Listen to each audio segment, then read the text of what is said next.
భారతదేశ రెండో అత్యున్నత పురస్కారం పద్మ విభూషణ్ అవార్డును అందుకున్న మాజీ ఉపరాష్ట్రపతి వెంకయ్య నాయుడుకు సుదీర్ఘ రాజకీయ ప్రస్థానం ఉంది. బీజేపీ విద్యార్థి విభాగ నాయకుడిగా రాజకీయాల్లోకి ప్రవేశించిన వెంకయ్య నాయుడు 1978లో ఉదయగిరి నుంచి శాసనసభకు ఎన్నికయ్యారు. 1983లో తిరిగి అదే స్థానం నుంచి అసెంబ్లీకి ఎన్నికైన వెంకయ్య నాయుడు 1988లో ఏపీ బీజేపీ అధ్యక్షుడిగా నియమింపబడ్డాడు. 1990లో రాజ్యసభ సభ్యుడిగా పార్లమెంటుకు ఎన్నుకోబడిన ఆయన 2000 సంవత్సరంలో ఆనాటి వాజ్పేయి ప్రభుత్వంలో గ్రామీణ అభివృద్ధి శాఖ మంత్రిగా పనిచేశారు. 2002లో బీజేపీ జాతీయ అధ్యక్షుడిగా ఎన్నికైన వెంకయ్య నాయుడు 2005 తర్వాత రాజకీయాలకు రాజీనామా చేసి భారత ఉపరాష్ట్ర పదవికి ఎన్నుకోబడినాడు.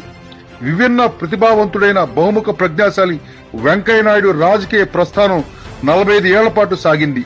తన యొక్క విలువలతో కూడిన ఆదర్శ రాజకీయాలతో కొనసాగిన వెంకయ్య నాయుడు ఎప్పటికైనా భారత రాష్ట్రపతి అవుతారని అందరూ అనుకుంటున్నారు.